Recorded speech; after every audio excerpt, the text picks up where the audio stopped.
Hello everyone, welcome back to our daily practice series. जैसे कि आपको पता है कि हम पीजीटी इकोनॉमिक्स के क्वेश्चन को सॉल्व कर रहे हैं और फिलहाल जो बुक सॉल्व कर रहे हैं वो है हमारा अरिहंत का सेल्फ प्रिपरेशन गाइड।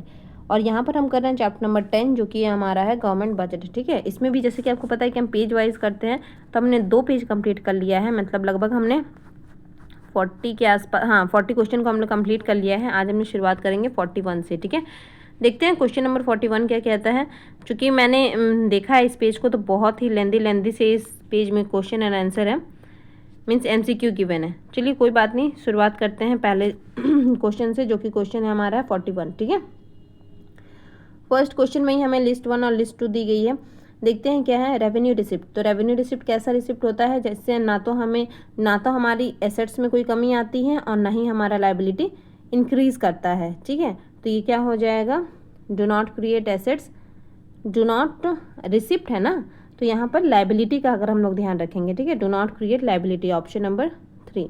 नेक्स्ट देखते हैं क्वेश्चन नंबर, मतलब वो 2 नंबर में क्या है, तो कैपिटल रिसिप्ट। कैपिटल रिसिप्ट का क्या मतलब हो गया, does not create assets, create assets, does not create liability, हाँ बिल्कुल, कैपिटल रिसिप्ट होगा आपको, तो इसका मतलब है कि लाइबिलिटी क्रिएट होगी। ठीक है, या फिर आपका एसेट्स में लॉस होगा। नेक्स्ट है हमारा, मीन्स आइदर में चलता है क्वेश्चन, मतलब सी है इसमें ही। Revenue expenditure. रेवेन्यू एक्सपेंडिचर का क्या मतलब हो गया, इसका मतलब हो गया डज नॉट क्रिएट एसेट्स। ठीक है, रेवेन्यू एक्सपेंडिचर, इससे किसी भी तरीके का कोई भी एसेट्स क्रिएट नहीं हो रहा है। और लास्ट है हमारा कैपिटल एक्सपेंडिचर। कैपिटल एक्सपेंडिचर करने से हमारा एसेट्स क्रिएट होता है। तो ए का हमने क्या देखा, ए का हो गया 3, बी का हमने क्या देखा, अच्छा बी का 3 है ना। रेवेन्यू रिसिप्ट तो डज नॉट क्रिएट लाइबिलिटी, हाँ ए का तो 3 है। कैपिटल रिसिप्ट, कैपिटल रिसिप्ट क्या होता है, तो create liability, option number 4। Revenue expenditure, revenue expenditure का हो गया 1 और कैपिटल एक्सपेंडिचर का हो गया 2, यानी कि 3 4 1 2। देखते हैं ऑप्शन 3 4 1 2 3, हाँ बिल्कुल ऑप्शन नंबर 1 ही यहाँ पर आपको दिख रहा होगा, जो कोड गिवन है उसमें 3 4 1 2 फर्स्ट नंबर ही हमारा क्या है, तो करेक्ट आंसर है। नेक्स्ट देखते हैं। नेक्स्ट फिर से हमें दिया गया है लिस्ट 1 और लिस्ट 2 को हमें मैचिंग करना है, लेकिन इस पर डेफिसिट के बारे में दिया गया है। चलिए देखते हैं बजट डेफिसिट, इधर से शुरुआत करते हैं हम लोग। ठीक है, जो स्टेटमेंट लेंदी है पहले उसको हम लोग करेंगे, तो छोटा वाला जो स्टेटमेंट है, छोटा वाला जो वर्ड है वो हमें ईजिली फाइंड आउट हो जाएगा। ठीक है, ऐसे ही हम पहले भी करते थे। देखते हैं सबसे 1 नंबर पे क्या है, तो revenue receipt minus revenue expenditure, ये तो दिख रहा है, ये रेवेन्यू डेफिसिट का फॉर्मूला है। सेकेंड नंबर में देखेंगे total expenditure minus total receipt except borrowing. ठीक है, एक्सेप्ट बोरोइंग का क्या मतलब हो गया, फिजिकल डेफिसिट, ऑप्शन नंबर मतलब सी का हो गया 2। थर्ड नंबर में है total expenditure minus total receipt, ये तो हो गया बजट डेफिसिट। और 4 नंबर में है physical deficit minus interest payment, ये तो हो गया हमारा प्राइमरी डेफिसिट। यानी कि ए का हो गया 3, बी का हो गया 1, सी का हो गया 2 और डी का हो गया 4 3 1 2 4। ठीक है, 3 1 2 4 3 1 2 4, ये ऑप्शन नंबर 3 क्या है हमारा, बिल्कुल करेक्ट है। ठीक है, 3 1 2 4 करेक्ट है। नेक्स्ट देखते हैं सॉरी थोड़ा सा वेदर का इफेक्ट है। देखते हैं यहाँ पे भी लिस्ट 1 और लिस्ट 2 है, और यहाँ पे भी डेफिसिट के बारे में ही बताना है। ठीक है, चलिए देखते हैं revenue and interest receipt minus revenue expenditure. तो ये तो आपको कैसा साउंड कर रहा है, रेवेन्यू का ही है ना, रेवेन्यू के बारे में यहाँ पर गिवन है, उसका ही रिसिप्ट और इसका ही एक्सपेंडिचर है, मतलब ये रेवेन्यू डेफिसिट की बात की जा रही है इसमें। सेकेंड नंबर में है revenue receipt and recovering of loan and other receipt minus total expenditure. तो यहाँ आप क्या देख रहे हैं, ये एक्चुअली में ये टोटल टोटल रिसिप्ट की बात की जा रही है, फिर चाहे वो रेवेन्यू रिसिप्ट हो या फिर रिकवरी ऑफ लोन हो या फिर अदर रिसिप्ट, मतलब बोरिंग वगैरह कोई भी किसी भी टाइप का रिसिप्ट हो, तो रिसिप्ट माइनस टोटल एक्सपेंडिचर, तो ये हमारा हो गया बजटरी डेफिसिट। ठीक है, बजटरी डेफिसिट। ठीक है, receipt minus disbursement in capital account, तो ये क्या हो गया हमारा कैपिटल डेफिसिट। और total receipt minus total disbursement. ठीक है, तो ये हो जाएगा हमारा फिजिकल डेफिसिट। ये कुछ गड़बड़ हो गया क्या, total receipt minus total displacement,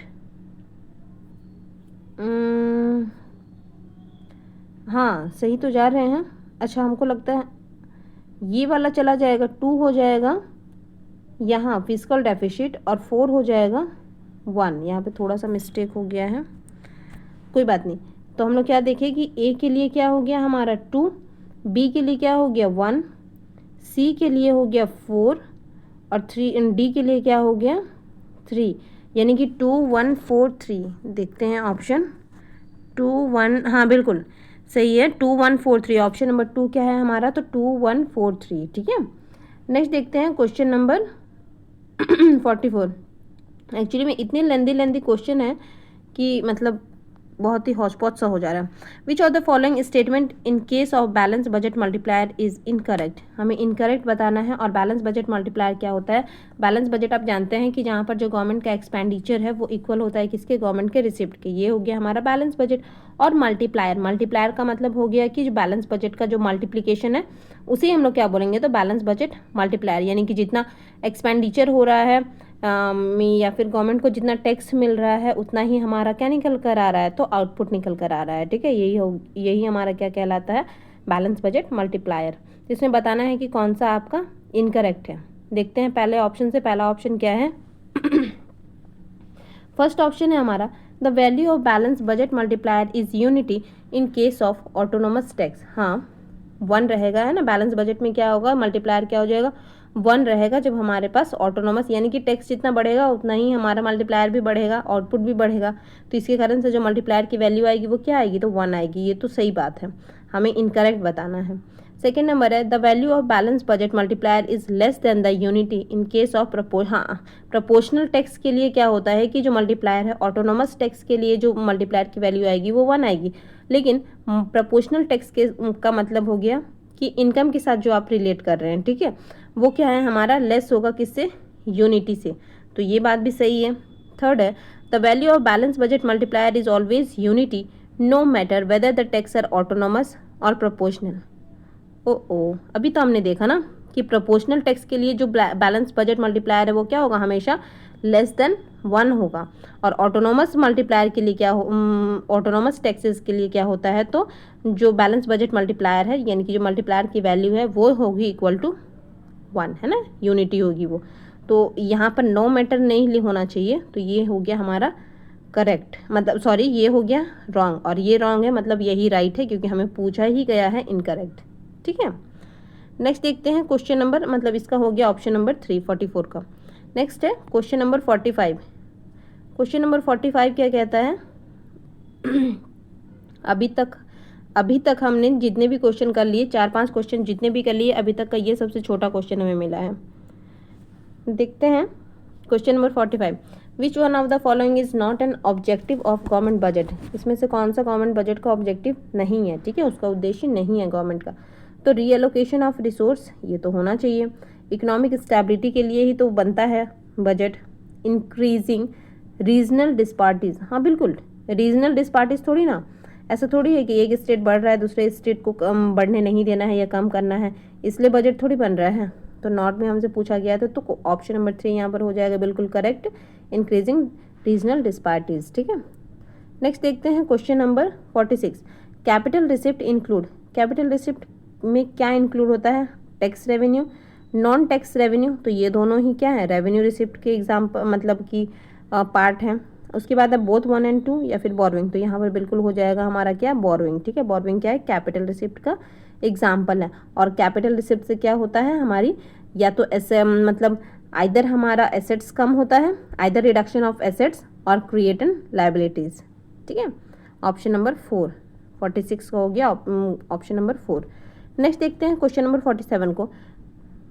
question number 47 क्या कहता है, which of the following is not an indirect tax. इसमें से कौन सा इनडायरेक्ट टैक्स नहीं है, नॉट पूछा है। ठीक है, corporate tax, value, indirect tax नहीं है। इनडायरेक्ट टैक्स नहीं है क्या मतलब है कि वो डायरेक्ट टैक्स है। ठीक है, कॉर्पोरेट टैक्स, तो कॉर्पोरेट टैक्स कैसा टैक्स होता है, तो ये डायरेक्ट टैक्स होता है। ठीक है, जो कि कॉर्पोरेट सेक्टर वाले देते हैं।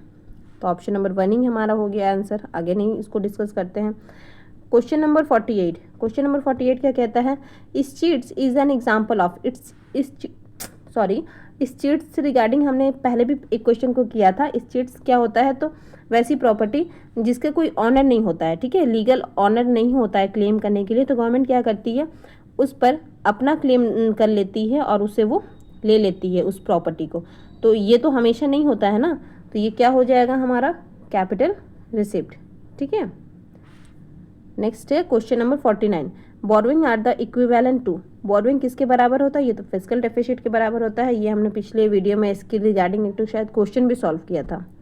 नेक्स्ट देखते हैं क्वेश्चन नंबर 50 को। क्वेश्चन नंबर 50 क्या कहता है, borrowing is a capital receipt because, जो बोरोइंग है वो हमारा कैपिटल रिसिप्ट है। क्यों, क्योंकि इट क्रिएट लायबिलिटी, बिल्कुल सही बात है ना, ये लायबिलिटी इंक्रीज करता है। इट क्रिएट एसेट्स, नहीं, ये रिड्यूस करता है एसेट्स को, आइदर क्रिएट अ लायबिलिटी और रिडक्शन ऑफ एसेट्स, ये नहीं, इट रिड्यूस नहीं। ऑप्शन नंबर 1, हमको लगा ऑल के साथ जा सकते हैं, ऑप्शन नंबर 1 क्या है हमारा करेक्ट है यहाँ पर, ठीक है। नेक्स्ट है क्वेश्चन नंबर 51। क्वेश्चन नंबर 51 क्या कहता है, revenue deficit is equal of, जो रेवेन्यू डेफिसिट है वो किसके बराबर होता है, तो ये revenue expenditure minus revenue receipt. अभी हमने बहुत सारा इसके रिगार्डिंग क्या किया, मैचिंग किया है। Option number 2, revenue expenditure minus revenue receipt equal to revenue deficit, ठीक है। चलिए नेक्स्ट देखते हैं question number 52, interest income is a part of, जो इंटरेस्ट इनकम हो रहा है, ठीक है, यानी कि जो गवर्नमेंट जो भी लोन दी है उस लोन के रिगार्डिंग जो भी इंटरेस्ट मिल रहा है वो किसका पार्ट हो जाएगा, नॉन टैक्स रेवेन्यू, हाँ नॉन टैक्स रेवेन्यू का पार्ट है ये, ठीक है। रेवेन्यू रिसिप्ट के अंदर ही ये टैक्स और नॉन टैक्स, तो ये तो मतलब उसके अंदर के अंदर, ये तो बहुत ज़्यादा ही पूछ लिया, बोथ 1 और 2, तो ये भी हो सकता है, या फिर ऑप्शन नंबर 1 ज़्यादा बेहतर है, ठीक है। नेक्स्ट देखते हैं क्वेश्चन नंबर 53। क्वेश्चन नंबर 53 क्या कह रहा है, देखते हैं। In a government budget revenue deficit is 50,000, ठीक है, कौन सा deficit, revenue deficit 50,000 crore and borrowing are 75,000 crore and the physical deficit will be, तो फिजिकल डेफिसिट विल बी अगर जैसे ही हम लोग बोलेंगे तो इसका क्या फॉर्मूला होता है हमारा, तो ये हो जाता है हमारा रेवेन्यू डेफिसिट और plus borrowing equal to physical deficit, है ना, ये फॉर्मूला होता है। तो रेवेन्यू डेफिसिट हमें कितना गिवन है, ये हमारा 50,000 और बोरोइंग हमने कितना किया है, तो 75,000। इसको जब हम लोग ऐड करेंगे तो कितना निकल कर आएगा, ये हो जाएगा 5 और ये हो गया 12, 125। कहाँ है ऑप्शन, 25, 75, 100, हाँ बिल्कुल, ऑप्शन नंबर 3 के साथ जाएंगे हम लोग, ठीक है, 125,000 करोड़। नेक्स्ट है हमारा क्वेश्चन नंबर 54। क्वेश्चन नंबर 54 क्या कहता है, taxes raised are credited into, जो टैक्स रेज करता है ना, वो कहाँ क्रेडिट होता है, मतलब वो कौन से फंड में, कौन से अकाउंट में आता है गवर्नमेंट का, तो ये कॉन्सोलिडेटेड फंड में आता है, ठीक है। इमरजेंसी में जब फंड निकालना होता है, मतलब जब पार्लियामेंट का परमिशन का भी वेट नहीं करना, मतलब करने की ज़रूरत होती है, तो उस फंड को हम लोग क्या बोल देंगे, तो उसे हम लोग बोलेंगे कंटीजेंसी फंड। और देन उसके बाद है पब्लिक अकाउंट, 3 टाइप के अकाउंट होते हैं गवर्नमेंट के, ठीक है। तो यहाँ जो हमारा टैक्स का पैसा है वो कहाँ क्रेडिट होता है, तो ये होता है कंसोलिडेटेड फंड में। नेक्स्ट देखते हैं क्वेश्चन नंबर 55। क्वेश्चन नंबर 55 क्या कहता है, to spend money from state consolidated fund approval of which authority is needed, ठीक है। यहाँ पर वही बोला गया है जो पहले वाला क्वेश्चन था कि आपको मनी को खर्च करना है, स्पेंड करना है, तो आपको किसके अप्रूवल की ज़रूरत है, और वो कौन सा है, तो वो कंसोलिडेटेड फंड का मनी है। तो इसके लिए आपको ज़रूरत पड़ेगी पार्लियामेंट की, हाँ पार्लियामेंट की ज़रूरत पड़ेगी, स्टेट लेजिस्लेचर, अच्छा स्टेट के बारे में ही पूछा है, अच्छा स्टेट कंसोलिडेटेड फंड के बारे में पूछा है तो हम जाएंगे स्टेट लेजिस्लेचर के साथ, ठीक है। अगर सेंट्रल की बात होती तो फिर हम पार्लियामेंट के साथ जाते, यानी कि ऑप्शन नंबर 1 के साथ जाते, लेकिन फिलहाल हम जाएंगे ऑप्शन नंबर 2 के साथ, जो कि हमारा है स्टेट लेजिस्लेचर, क्योंकि जो फंड है वो स्टेट का ही है। नेक्स्ट है क्वेश्चन नंबर 56। क्वेश्चन नंबर 56 क्या कहता है, which percentage of central taxes was recommended by the 13th finance commission to transfer to state, ठीक है, यानी कि जो 13th फाइनेंस कमीशन है उन्होंने कितना, जो सेंट्रल टैक्स होता है उसमें से कितना स्टेट को ट्रांसफ़र करने के लिए रिकमेंड किया था, तो कितना किया गया था, 13 जो है 13 अब बहुत पुराना है, अभी के टाइम में तो हमारा 16 फाइनेंस कमीशन मतलब इस्टेब्लिश्ड हो गया है और 2026 से वो एक्टिव भी हो जाएगा। ठीक है, वो 23 में इस्टेब्लिश्ड हो गया है और 26 से वो एक्टिव भी हो जाएगा, मीन्स काम भी करेगा। तो यहाँ हमारा अगर हम लोग बात करेंगे 13 की, तो 13 में ये बोला गया था 32%, हालांकि ये बहुत इंक्रीज़ कर गया है और अभी ये 42% था। ठीक है, उसके बाद 14 में ये 42% जो शेयर है स्टेट का वो 42% मिल रहा था, लेकिन उसके बाद 15 में फिर इसे कम करके 41% कर दिया गया, क्योंकि ये बताया गया कि जम्मू कश्मीर को डेवलपमेंट करने के लिए मीन्स उसको जब यूटी बना दिया गया तो उसके डेवलपमेंट के लिए 1% शेयर को मतलब काट लिया गया। ठीक है, स्टेट से। तो अब मतलब फ़िलहाल कितना है, तो फिलहाल 41 है, लेकिन उस वक्त का था यहाँ पे 13 फाइनेंस कमीशन की बात की गई है ना, तो उस वक्त कितनी थी, तो उस वक्त थी 32%। और उस वक्त के कौन थे ये, मतलब जो चेयरपर्सन थे फाइनेंस कमीशन के, जो चेयरपर्सन थे वो कौन थे, तो वो थे विजय केलकर साहब। करेक्ट है। अगर मैं बात करूँ 14th की, तो 14th के कौन थे और 15th के कौन थे। 15th के तो NK सिंह साहब थे और 14th के थे हमारे YB रेड्डी साहब, और 16 का आप मुझे कमेंट करके बताइएगा। ठीक है, चलिए नेक्स्ट देखते हैं क्वेश्चन नंबर 57। क्वेश्चन नंबर 57 क्या कहता है, in India the tax proceeds of which one of the following are in India the tax proceeds of which one of the following as a percentage of the gross tax revenue has significantly declined in last 5 year। अच्छा, मतलब कि last 5 year में इसका जो tax revenue है वो कम होते चला जा रहा है। ठीक है, तो वो कौन सा है, service tax, personal income tax, excise duty या फिर कॉरपोरेशन टैक्स। तो ये हमारा हो जाएगा एक्साइज ड्यूटी। नेक्स्ट देखते हैं क्वेश्चन नंबर 58, शायद ये इस पेज का लास्ट है ना, हाँ ठीक है, इसे देख लेते हैं।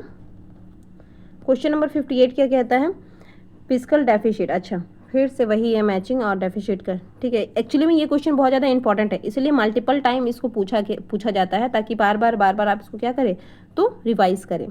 देखते हैं फिस्कल डेफिसिट। फिस्कल डेफिसिट क्या होता है हमारा, फिस्कल डेफिसिट नहीं, इधर देखेंगे हम लोग। सबसे पहले है मीन्स लिस्ट 2 को, जो भी एक्सप्लेनेशन है पहले उसको देखेंगे। Excess of total expenditure over receipt, excess of total expenditure over receipt, ये तो हमारा सिंपली बजट डेफिसिट का स्टेटमेंट है, एक्सप्लेनेशन है। ठीक है, बी का हो गया 1। उसके बाद है excess of revenue expenditure, excess of revenue expenditure मतलब हो गया रेवेन्यू डेफिसिट, सी का 2।